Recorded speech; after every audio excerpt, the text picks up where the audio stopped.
The strange how calm you can feel in the moments before everything implodes. Like your body knows something's coming, but your brain hasn't caught up yet. That's how I felt walking into the VIP lounge of the Fairmont Hotel that night. Almost numb, as if my soul was waiting for the punch before it flinched. Jenna walked beside me in silence. The wife of the man my wife was sleeping with. We didn't speak as we passed through the marbled lobby and into the velvet-curtained lounge. But there was an unspoken agreement between us. No theatrics. This wasn't revenge. This was exposure. The VIP lounge had the feel of a high-end speakeasy. Low lights, overpriced drinks, too many people pretending to be important. You could practically smell the ambition in the air, mixed with top-shelf gin and something else, desperation. Maybe. We stepped through the entrance. The moment our shoes hit the carpet, the atmosphere shifted. A hush fell over the room. Not all at once, but in ripples. Conversations died mid-sentence. One man stopped stirring his drink. A woman holding a glass of wine froze with her lips parted. Mid-sip. I recognized a few faces. Nora's colleagues, a couple of clients, people from the agency she worked for. And then, in the far corner of the lounge, framed by amber wall lights and flanked by two account managers, was Nora. My wife. She was laughing, tipping her head back the way she does when she wants people to feel like they're in on something special. That laugh used to be mine. She hadn't seen me yet. The hostess at the front glanced up from her tablet. Name? Ethan Rhodes, I said. She smiled politely. Don't see a reservation for you directly, but we do have a B&N, booked earlier this afternoon for 2. Blake and Nora, perhaps? Her voice didn't change. It was almost robotic. But I felt Jenna shift beside me, just slightly. Not anger, confirmation. We didn't reply. We didn't need to. That's when Nora finally noticed us. She turned, saw me standing there, and her entire face changed in an instant. It was like watching someone's mask fall off. Her smile froze. Her posture stiffened. Then she spotted Jenna. That's when her wine glass slipped from her hand. It hit the floor and shattered. An expensive stemmed thing, collapsing like her composure. Red liquid bled into the cream carpet. People turned toward the sound.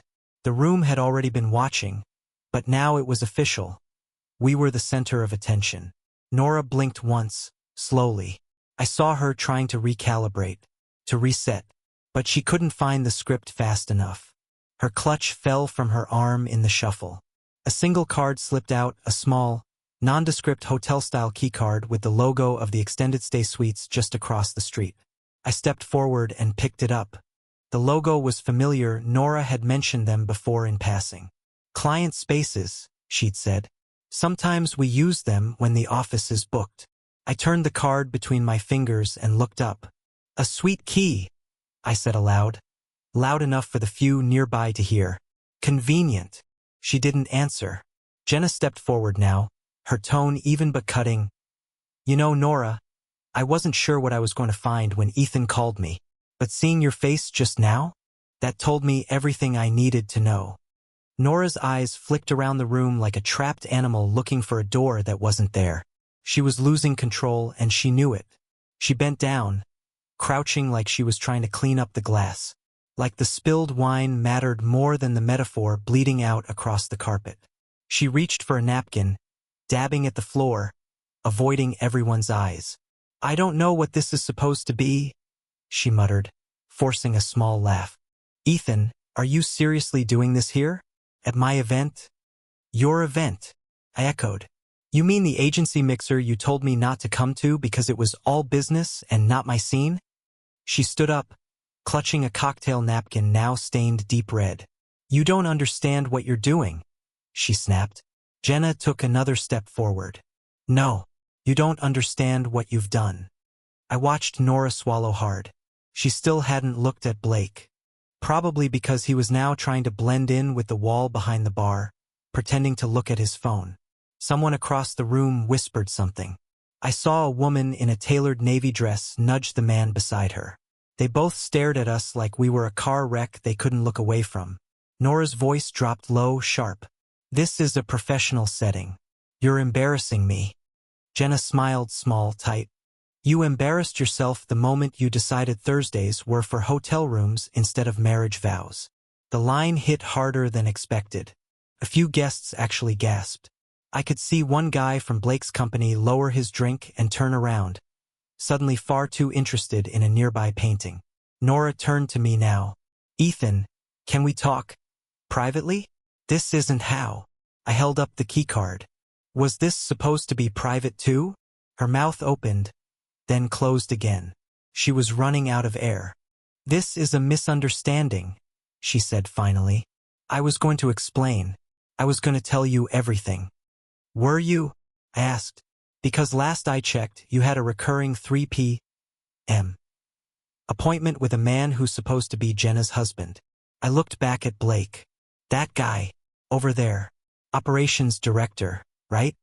Blake finally made eye contact. Briefly. It didn't last. A few of Nora's co-workers exchanged glances. One of them actually stepped away, pulling out his phone. Maybe to text someone. Maybe to record. This isn't how I wanted this to go, Nora whispered. No, I said. But it's how it had to go. Then I slipped the keycard into my pocket. Jenna glanced around the room and gave a polite, almost icy smile to the onlookers. Well, this has been enlightening. Ethan? I nodded. Let's go. We turned and walked out, leaving Nora standing alone in the center of the lounge. She didn't stop us. She didn't say another word. Behind us, the room erupted. Not in applause or shouting, but in the way scandal always does. 1,000 conversations beginning at once, voices raised, truths whispered between fingers clutching flutes of champagne. I didn't look back. Some betrayals need an audience. The problem with betrayal is that, once it's in front of you, it doesn't arrive like a single moment. It arrives like a pattern you've been too blind or too trusting to see. And once the pattern clicks, it's like a film reel playing in reverse. Every late meeting, every vague excuse, every strange behavior suddenly makes perfect, ugly sense. After we left the lounge, I sat in my car for a long time. Jenna didn't speak. She just sat in the passenger seat, staring straight ahead. Neither of us needed to say anything right then. We were both watching the same movie in our heads, just from different seats. Eventually, I dropped her off at a friend's place. She thanked me for having the courage to call her, then walked inside without looking back. I admired her resolve. I didn't feel like I had any left. That night, I didn't sleep. I sat at our kitchen table, the one Nora and I had picked out together from some overpriced furniture boutique, and stared at nothing while memories started reorganizing themselves like puzzle pieces forced into place. I began listing the signs, not just red flags, full warning sirens I had muted. It always started on Thursdays. Nora had been working late on Thursdays for almost 8 months. Always Thursdays. At first, I didn't question it. Her agency had been growing, she had picked up more clients, more travel. But then the travel stopped, and the late nights continued. Her phone? Always on silent. Face down. It used to be flipped up, even unlocked sometimes. Now, it was never out of her sight. She started disabling location sharing on her phone, but only on Thursdays. I noticed that about 3 months in, when I tried to check her ETA for dinner and her dot had vanished. I asked about it. She laughed and said the app was glitchy. I believed her, or I wanted to. Then there was the cash. Nora never carried cash. But lately, she had started withdrawing small amounts, $60 here, $100 there, from ATMs near the West Loop. I only noticed because the notifications still came to my email. When I asked about it, she brushed it off with some vague line about splitting tabs with coworkers or needing cash for valet tips. I bought it. Why wouldn't I? She was smart, confident, composed. Everything she said made just enough sense not to set off alarms, until I looked at them all at once. I remembered the dresses next. Nora had always been stylish, but she'd started coming home in new outfits. Dresses with no tags, heels I'd never seen before. Some of them were folded and buried deep in the laundry bin. Some smelled faintly of cologne that wasn't mine. She never wore perfume on Thursdays. But that other scent, something bold and musky, started showing up faintly on her coat collar, her scarf. Not every time. Just enough to feel like a whisper from someone else's life. And then the Zoom calls. She had started taking late meetings at home on Thursdays too. Clients in Pacific time, she said. But I started noticing something strange. Her laptop would be on, webcam positioned carefully toward a blank wall, and she'd wear a headset. But I never once heard voices on the other end. No laughter, no typing, no speaking.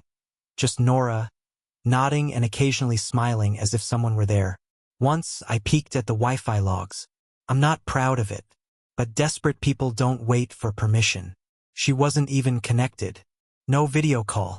No bandwidth spikes. Just silence. That was the moment the denial started to crack. I found an old receipt in her coat pocket a few weeks before the lounge incident.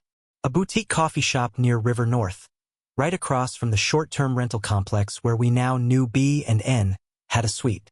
It wasn't just one receipt. I found others, buried at the bottom of the bin in her car.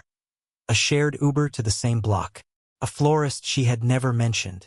One receipt had 2 espressos and a croissant. She hates croissants. The lies weren't even clever. They were just small, layered, made to be overlooked. That's what hurt the most. Not the betrayal itself, but how routine it had all become. It wasn't a spontaneous affair. It was a schedule, a ritual. Every Thursday, my wife got dressed in clothes I'd never see her wear for me. She put on makeup she didn't wear on our date nights. She sprayed on a cologne that wasn't hers. She kissed me goodbye, told me to reheat leftovers, and disappeared into a version of herself I didn't know. And I, like an idiot, sat at home thinking I was being supportive. That following morning, I called in sick. I couldn't pretend everything was normal. I couldn't sit in meetings and nod politely while my life rearranged itself in the background. Instead, I went for a drive. I drove to that coffee shop she frequented. Sat in my car. Watched people come and go. I wasn't sure what I was looking for. Blake, maybe. Or some undeniable moment of recognition. But nothing happened. It was just a coffee shop. Then I walked across the street and stared up at the windows of the apartment complex. There were rows of them, all the same. Beige curtains, sleek glass, sterile lighting. It was impossible to know which one had been theirs. But I knew they had one. The keycard in my coat pocket said so. Back at home, I found myself going through the motions like I was inspecting someone else's marriage. Her closet. Her drawers. I wasn't proud of it, but I opened them anyway. I wasn't looking for more proof. I already had enough. I was looking for her. For the version of Nora I thought I knew. But all I found were curated masks. Business cards. Notes from clients. A few framed photos of us that now looked like props from a play we were both pretending to believe in. Around noon, I opened the drawer in the nightstand. That's where I found the receipt from the cleaning service. A specialty garment cleaner. Rush order. Silk item. It was dated for the Friday after one of those Thursday meetings. I called the number on the slip. Pretended I was following up on a lost item. They confirmed the drop-off. Pickup name, Nora. Silk. She didn't wear silk around me. I closed the drawer and sat on the bed, feeling like my chest had caved in. I thought back to the last time we were in *mate. Not just physically, but connected. I couldn't even remember. The funny thing is, I always assumed if I were ever cheated on, I'd know instantly. I thought I'd feel it. Something sharp, unmistakable. But this wasn't a dagger. It was slow, surgical, hidden in routines, errands, and just one more email. And the whole time I was asleep at the wheel. Until I wasn't. That's the thing about suspicious patterns. Once you see them, you can't unsee them. And the woman you love starts looking more and more like a stranger who borrowed her face. I always thought the moment I'd catch someone cheating would feel explosive. Like a slap, or a scream, or something shattering loudly. But when Jenna showed me the evidence, it wasn't loud at all. It was quiet. Too quiet. Like the silence just before a dam gives way. It happened 3 days after the lounge. I hadn't spoken to Nora since. She'd sent a few texts, half excuses dressed as apologies, but I didn't answer. What do you say to someone who's been living a double life inches from your own? Jenna texted me that Monday morning. I found something. We should talk. Can I come by? I didn't hesitate. She arrived around 10 a.m., wearing sunglasses and holding a manila folder like it might burn through her hands. We sat at the dining table, two people who should have never had to meet like this. Two people orbiting the same planet of lies, only now realizing it was built on quicksand. I went through Blake's parking records, Jenna said, pulling out a set of printed documents. His company gives him a reserved garage pass. They log every entry and exit. I figured if Nora was meeting him regularly, she'd align with his schedule, right? She laid out the records on the table. Every Thursday for the last 6 months, he's been parked in the same building off Fulton Market. You know what's inside that complex? I nodded slowly. Short-term rentals. I've seen the logo. Jenna handed me a second document. Private investigator. I hired him 2 weeks ago. Call it a gut feeling. I didn't have the courage to look too closely until now. She opened the folder and revealed several photos. The first was grainy, taken from a long distance, but clear enough. Nora and Blake, walking into the side entrance of the complex. Nora wore a coat I didn't recognize, her hand wrapped around his arm. They looked like they belonged together, like they had done this before. The timestamp read, Thursday, 3:13 p.m. Another photo, different Thursday, same location. Nora again. Same time window. I asked the PI to look at frequency, Jenna continued. They weren't subtle. Different outfits, different days, same routine. Every week. Same building. Same elevator. Same door. The next image hit harder. Blake unlocking the suite door. Nora standing beside him, smiling. You can't hear a photo, but I could feel the sound in that moment. The quiet click of the lock, the creak of the door, the silence of betrayal slipping between them like silk. I kept flipping through. Then I saw it. A receipt from a cleaning service. Same one I'd found earlier, but this time tied directly to Blake's account. Extended cleaning services for the suite, Jenna said. Same Friday every time. The unit was cleaned top to bottom after their visits. I called pretending to be a tenant. They said someone paid extra for bedding changes and fabric treatments. Discreet. Of course they did, I muttered. She handed me one final document. A digital invoice, marked and dated, listing a charge for a custom silk restraint accessory. I stared at the words. For a second I thought I misread it. You don't have to read into it, Jenna said, her voice quiet. But I figured. You deserve to know just how far it went. I sat back in my chair, trying to breathe, but the air felt heavy. All the puzzle pieces weren't just fitting. They were locking into place, forming a picture I never wanted to see. It wasn't a mistake, I said quietly. It was a pattern, a routine. They carved out a whole separate life. Thursdays were theirs, she said, and they got good at it. I looked down at the time-stamped photos, the receipts, the records. It didn't feel like catching someone. It felt like being buried alive under the weight of months of deception. She would come home and eat dinner with me, I whispered, more to myself than to Jenna. She'd kiss me goodnight like nothing happened. Jenna didn't say anything. What could she say? I looked up. How long have you suspected? 3 months, she admitted. At first, I thought it was just a phase. We were fighting a lot. But then he started dressing differently on Thursdays, changing his cologne, and he was happier, relaxed. I thought it was work, but it wasn't. I nodded. Yeah. Nora stopped asking about my day, stopped arguing. I thought we were just getting older, more comfortable. Turns out she just had somewhere else to spend her energy. Jenna leaned forward. What are you going to do? I didn't answer right away. I stared down at the stack of evidence, each page a nail in the coffin of our marriage. I don't want revenge, I said finally. But I'm not walking away quietly either. Jenna nodded. Good. We sat in silence for a long time after that. I think we both needed it. Before she left, she handed me a flash drive. It's all digitized photos, videos, receipts, Logs. Do what you need with it. I stood at the door and watched her get into her car. As she drove away, it hit me.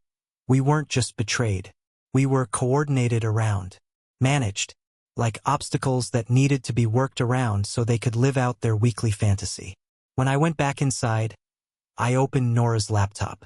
She'd left it charging on the couch, like she always did, trusting that I'd never invade her space. She was right until now. The flash drive opened easily. I synced the files, duplicated them, labeled them. One folder for my lawyer, one for her agency's HR department, one for Blake's company. I wasn't emotional anymore. I wasn't shaking or pacing. I was methodical, cold. They had turned our lives into a calculated affair. I could be calculated too. That night, Nora came home late. No warning. No apology. She just walked in, tossed her keys on the counter, and looked at me like everything was fine. "You're up," she said casually. "Yeah," I replied. "Did you have a good day?" She smiled, a little forced. "Busy. You know how Thursdays are." I stared at her. Just stared. She didn't flinch. Didn't blink. She walked past me toward the bedroom. And in that moment, I realized something that chilled me deeper than any of the evidence. She wasn't just lying. She didn't feel guilty. Not even a little. That was the final piece. Not the photos. Not the receipts. Not the schedule. It was the way she walked in, like she hadn't just set fire to our life and expected me to be sitting in the ashes waiting to hug her. I looked at the door she'd closed behind her, and I knew exactly what I needed to do next. I always assumed if my marriage ever fell apart, it would be loud. Screaming, slamming doors, tears on the hardwood. But this was different. Nora had cracked our vows quietly, methodically. No fireworks, just pattern and secrecy. Like watching paint peel off a wall you didn't even know was chipped. After Jenna gave me the flash drive, I didn't feel rage anymore. The grief had scorched itself out. All that remained was a cold kind of clarity. I had the proof. The receipts, the timestamps, the photographs. Now I had to decide what to do with it. I wasn't going to throw a fit. I wasn't going to smash dishes or cry in public. Nora and Blake had made this clinical. So I would too. I needed a plan, not to punish, not to humiliate. To reveal. To show the truth without theatrics. I didn't want chaos. I wanted control. The first step was syncing up with Jenna again. We met at a neutral spot. A park near the lakefront. It was a cloudy Thursday, fittingly. The wind off the water bit through our coats. She sat beside me on a bench, her arms crossed, jaw tight. There were no greetings this time. We were past small talk. "We're going to do this clean," I said. She nodded. Public. Controlled. No shouting match. No drama. Just truth with an audience they can't lie to. We sat in silence for a moment. Then I pulled out a notepad from my jacket. Jenna raised an eyebrow. "You're really going old school with this?" Sometimes ink hits harder than screens. I flipped to a page I'd labeled Chain of Events. I walked her through what I'd mapped out. 6 months of Thursday meetings. Matching timestamps from your PI and Blake's garage access. Same suite. Same cafe. Cash withdrawals. Location blackouts. Extended cleaning orders. She leaned in, scanning the notes. I continued. We match it to Nora's calendar entries. She logged fake client meetings that align with Blake's parking logs.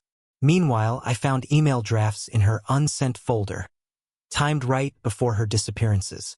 She was crafting alibis in advance. "And the photos?" Jenna asked. "All cataloged. Every week has a set. We even have them leaving separately 10 minutes apart, like they were trying not to overlap." Jenna exhaled slowly. "God, it's like they were proud of it." I shrugged. They got comfortable. Next, we made a list of contacts. Nora's agency leadership, Blake's corporate board, his HR department, a few mutual friends who worked across both companies. Not everyone would get the full story, but we'd plant the seed. The rest would sprout on its own. Then came the real planning, the reveal itself. Nora's firm was hosting a client appreciation mixer the following Thursday. I knew because the invite had come through weeks earlier. when she was still pretending we were just busy lately. She said I didn't need to come. It's mostly work contacts, she'd claimed. You wouldn't know anyone. She didn't expect me to show. Jenna smirked when I mentioned it. Let me guess, Blake's attending too. He's on the RSVP list. He's one of their bigger fitness industry clients. So it's where the professional overlaps the personal, she said. Exactly. We agreed that would be the stage. Jenna and I would walk in together. Not rushed, not loud, just noticeable. Let the room react. Let the silence tell the story before we even spoke. But I didn't want to just appear. I wanted the truth to enter the room with us. So we built a dossier, a digital folder, time-stamped and notarized. The entire timeline. Parking records, PI photos, itemized receipts, communications. We even clipped matching metadata from her emails and messages. We organized it all with an index. Clinical. Bulletproof. One copy was backed up to a drive I kept on me. One was set to auto-send via encrypted email to 6 recipients the moment I hit launch, including Blake's direct supervisor and Nora's senior partner. Jenna did the same. We mirrored each other's steps like co-captains of a sinking ship. It was strange how naturally we worked together. Betrayal has a way of making strangers feel like allies in war. By the following Wednesday, we had everything lined up. I took time off work. Spent the day finalizing the asset list. I scrubbed metadata. Synced the files again. I wasn't going to give either of them room to spin the story. That night, Nora came home late again. This time, I didn't ask where she was. I didn't look at her. I just handed her a glass of wine and pretended to care about her day. It was almost comical how easily she slipped into the lie. We had a quick client check-in, she said, sipping. Nothing exciting. I'm exhausted. She didn't know I already had *TS of her Lyft receipts. 2 rides, from our house to Blake's gym, then from the suite back to the city. You know, I said casually, I've been thinking I should come to your agency's mixer tomorrow. Might be good to meet some of your colleagues. She hesitated.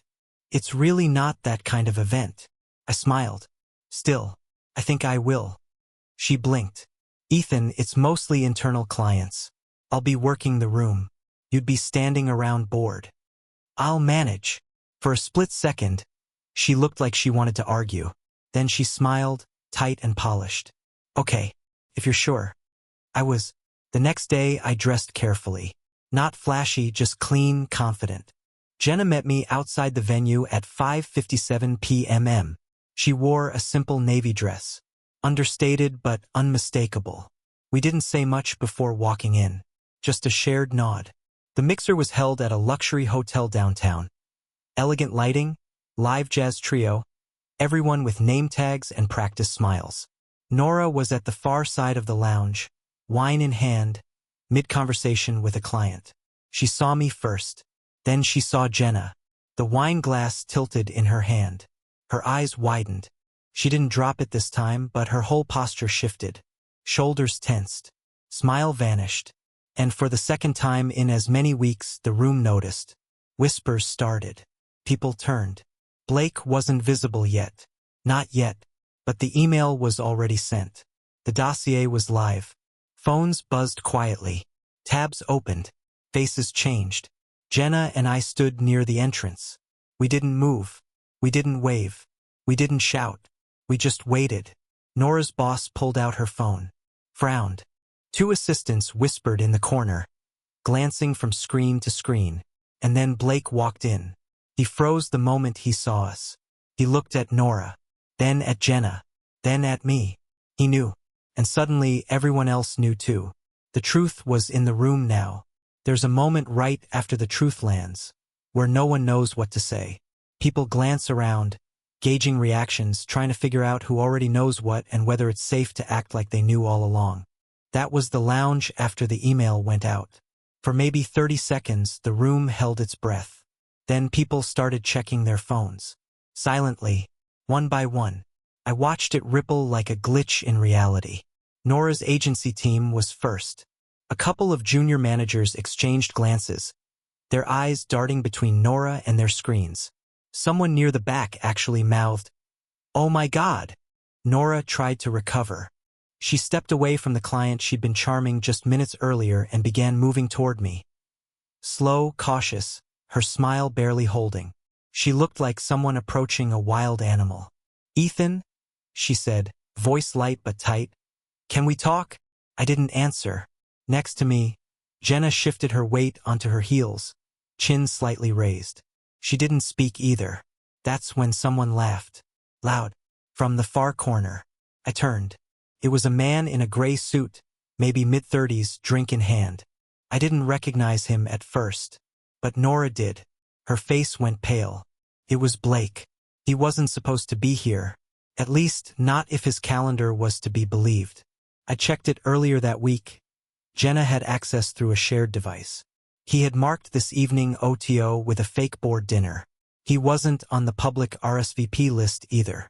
But there he was, Blake Sullivan, Nora's client, Jenna's husband, standing by the bar, drink half raised, grinning like someone who knew the game was up and didn't care anymore. "Guess it's hard to hide when everyone's CC'd," he called out. Conversations froze again. Blake took a sip, then looked directly at me. "You know, Ethan, I expected something less dramatic from you." I stared at him. "You were sleeping with my wife. And you were sleeping on your marriage," he fired back. Looks like we both had roles to play. There it was. The casual cruelty. He wasn't just unapologetic, he was smug. But what he didn't realize was that this wasn't just a marital scandal anymore. This was about to become a professional catastrophe. From the corner of the room, a tall woman with a clipboard stepped forward. I recognized her from the company website, Veronica Chen, the agency's strategic partnerships director. A woman with a reputation for being sharp, ruthless, and allergic to bad press. She was staring at her phone, then at Nora, then at Blake. "You two know each other well," she said slowly. Not a question. Nora opened her mouth, closed it again. Veronica turned to one of her assistants. "Get HR and legal now." That changed everything. The atmosphere, which had been tense and awkward, instantly turned corporate. You could feel it, the invisible line where a scandal becomes a liability. Colleagues started slipping away, murmuring excuses about emails and calls. Someone turned the music down. Blake finally noticed the shift. The smile started to fade. He glanced at his phone, swiping rapidly. "What is this?" he muttered. I smiled, just a little. "It's your calendar syncing with reality." Jenna leaned in, voice cold. "Check your inbox." He did. And that's when the blood drained from his face. The file. The dossier. All of it. It wasn't just gossip.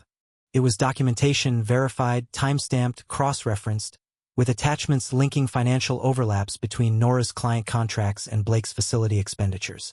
Their affair hadn't just been personal. It had been leveraged. Someone from Blake's company must have gotten it too, because moments later, a man in a navy blazer approached him with a phone pressed to his ear. "Blake, you need to come with me. Now." Blake didn't argue. He followed the man out of the lounge, his drink still in hand, but forgotten. For a moment he glanced back at Jenna. Something flickered in his expression, regret, maybe, or just fear. Then he was gone. And Nora, she looked like she was unraveling. Gone was the composed agency exec. She stood frozen in the center of the lounge, suddenly no longer surrounded by allies or clients. Just whispers. I stepped forward finally. She looked at me like she was bracing for impact. But I didn't shout. I didn't accuse. I handed her a plain white envelope. "What's this?" she asked, barely above a whisper. "A summary," I said, "of everything I now know." She took it with shaking hands. Her eyes scanned the first page. Her mouth trembled. "Ethan, you don't have to do this. You already did." She blinked quickly, trying to recover. "I can fix this. We can fix this. It was a mistake." "No," I said. "A mistake is one bad decision. You built a routine. You maintained it, nurtured it, hid it. You committed to it. That's not a mistake. That's a second life." I didn't wait for her to reply. I turned and walked out. Jenna followed. We didn't say much as we stepped into the elevator. The doors closed. Soft instrumental jazz played in the background, a surreal contrast to what had just happened upstairs. "Well," Jenna finally said, "that went sideways." I gave a short laugh. "Yeah, they were supposed to lie, not self-destruct." She exhaled. Veronica Chen looked like she was calculating who to fire first. Probably both. We walked through the hotel lobby, past a concierge who gave us the briefest of curious glances. Outside, the city lights flickered against the windows like static.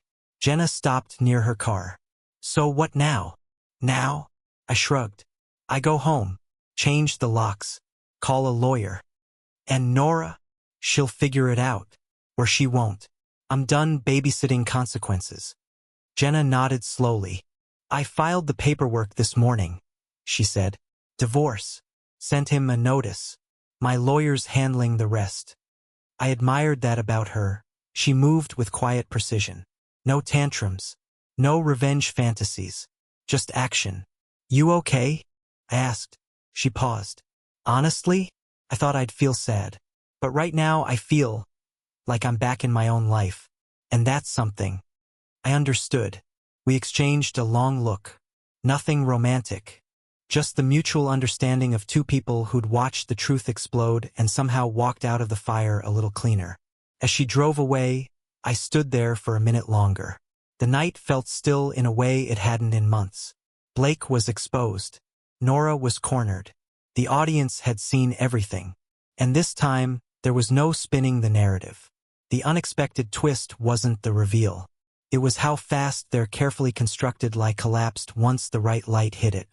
And how little I missed them, even as it all came down. Back home, I opened Nora's laptop. Hidden deep was a folder labeled _ups. Inside, NDAs, shell company transfers, and long-lens photos of me. Surveillance. She wasn't just cheating. She was using Blake to funnel insider info through his company. I was the facade, the credibility. She drafted divorce papers too, with a payout to keep me silent. She never planned to confess. She planned to cash out. But I'd already acted. I sent the full dossier to Blake's compliance team, state investigators, and a journalist. Jenna submitted sworn statements and filed for divorce.